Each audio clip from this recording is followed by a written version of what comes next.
firefighters across the Bay Area are getting ready for a potentially busy wildfire season. KTVU's Zach Sauce has more on how crews are preparing after attending a large training event in Santa Rosa today.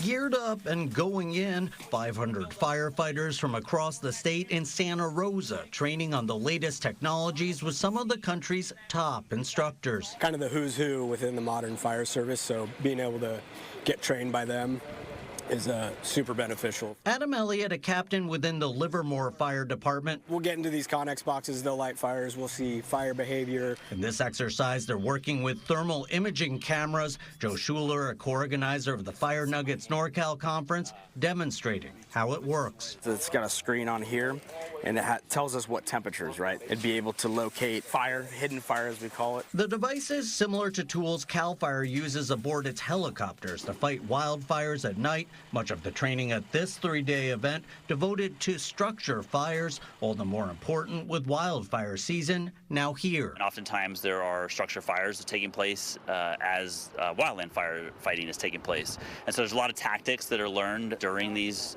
training opportunities that play into large-scale wildfires. Santa Rosa Fire Marshal Paul Lowenthal eyeing all the growth from heavy rain over the last year, particularly on area burn scars. Now we have a lot of invasive growth, a lot of dead and down trees, and it's really contributing to a much heavier fuel load with vegetation than we saw before 2017. This as experts monitor lower than normal humidity levels for the month. We've already seen some of the products from the National Weather Service looking at above average conditions for large wildfire potential much earlier this season than we would typically see.